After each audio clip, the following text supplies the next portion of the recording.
Bueno, crecen los contagios en el Reino Unido, bueno, pese a la cuarentena, y la pregunta es qué pasa con la vacuna de Oxford, qué pasa con cómo hace la vacunación. Digo, hay muchos parámetros para pasar, sobre todo el de Europa, que es nuestro espejo. Digo, todo lo que pasó en Europa durante ese invierno pasó acá en el nuestro, digo, no es que hubo grandes diferencias. Y allí nos vamos, Leo, a hablar con Marta Cohen, ella es patóloga pediatra de un hospital de niños. Marta, muy buen día.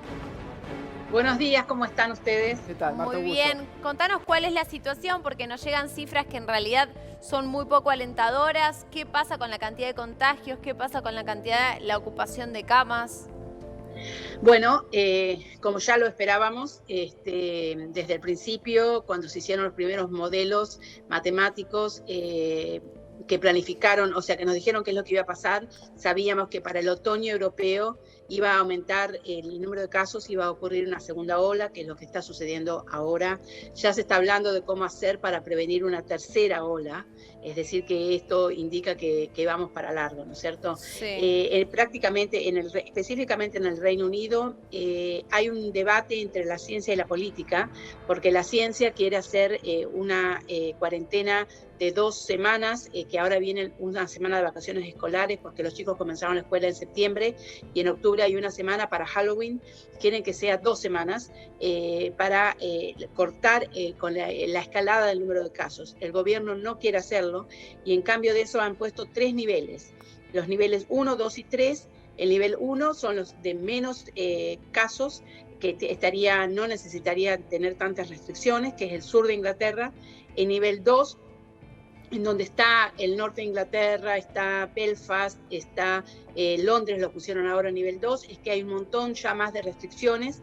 Por ejemplo, cierran los restaurantes a las 10 de la noche, Escocia, nada que venda alcohol, ni pubs, ni restaurantes puede abrir, etc.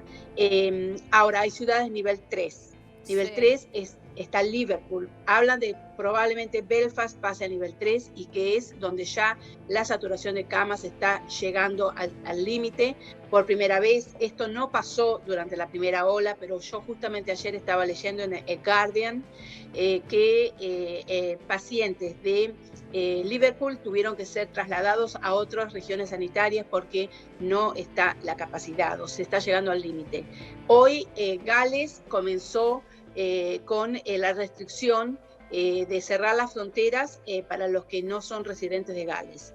Es decir, que está escalando, y lo que por ahora se está haciendo es que no hay una cuarentena en todo el país, sino que las restricciones son de acuerdo al nivel de casos. Pero claro, esto es muy importante, porque si vos no haces muchos testeos, no sabés cuántos casos hay. Acá se están haciendo unos 350.000 testeos diarios, según lo que leí ayer. Y hablan de que deberían hacerse, y es lo que planea el gobierno para el mes de diciembre, llegar a 1 millón de testeos diarios. Porque solamente haciendo los testeos, la identificación de los casos por rastreo, es donde pueden cortarse la transmisión del virus. Hasta ahora no hay un tratamiento eficaz. Lo único que podemos hacer no hay una vacuna y todavía aprobada. Lo único que debemos hacer es la prevención de la transmisión.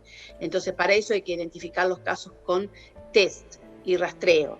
Han desarrollado una app por el Sistema Nacional de Salud que uno, cuando va a cualquier bar, gimnasio, escaneas el logo QR y entonces te dice si después ha habido alguien ahí, y te rastrean. Es más fácil para rastrear. Pero bueno, todavía tiene algunas fallas. Todo esto ha sido muy rápido, y si bien se está trabajando, bueno, las medidas todavía obviamente no son tan eficaces.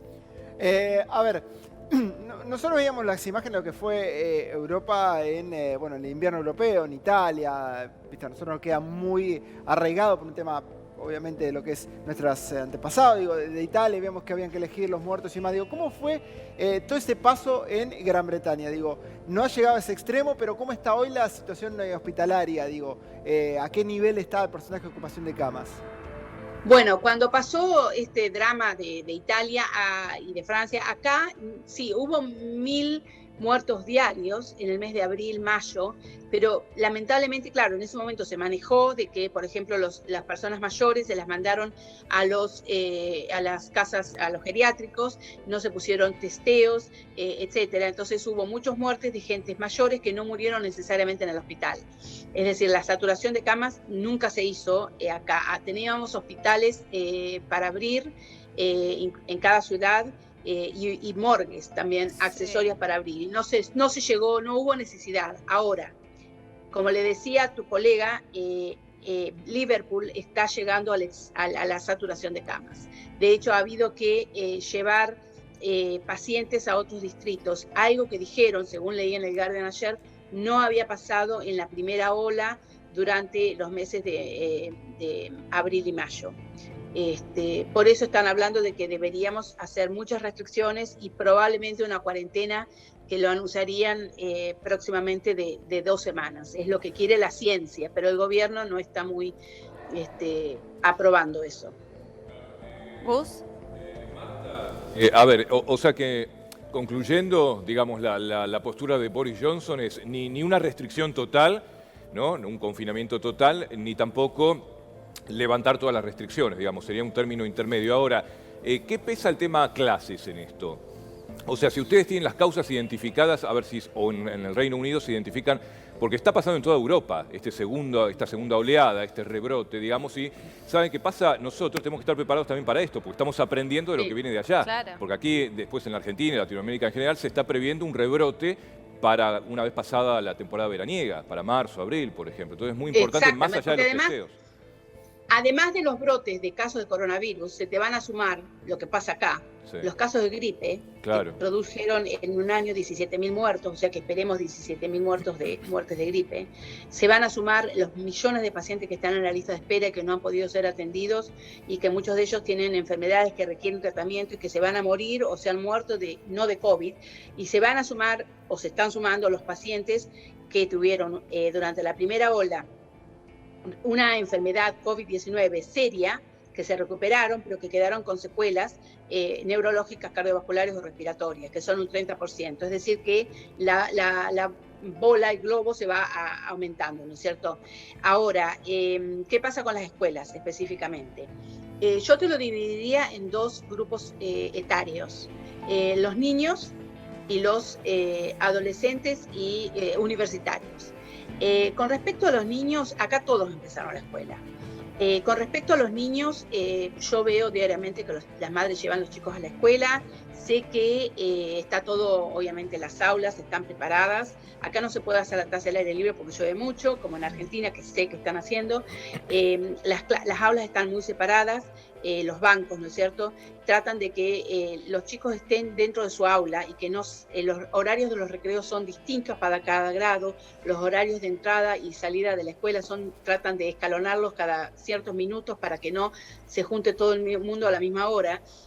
Al poco de comenzar las clases, hubo escuelas en donde había un grado o 2 grados que tuvieron que cerrar porque había un cierto número de casos y por lo tanto tuvieron que mandarlo todos en cuarentena. Pero lo importante fue como que el aislamiento es por grado, es decir, que no hubo que cerrar toda la escuela. Ahora, los niños se infectan menos que los adultos. Si se infectan, pueden tener una consecuencia grave, sobre todo si tienen preexistencias como diabetes o obesidad o asma, pero en general la pasan mucho mejor y en general son asintomáticos. ¿Esto es por qué? Porque los niños tendrían menos receptores en la nasofaringe, en la vía aérea, para que pueda entrar el virus a su organismo. Entonces, eso es con respecto a los niños. Con respecto a los estudiantes universitarios, han tenido que clausurar clases. Por ejemplo, en Sheffield, que volvieron las universidades en septiembre, hubo que volver a las clases online porque se infectaron muchísimo número. ¿Por qué?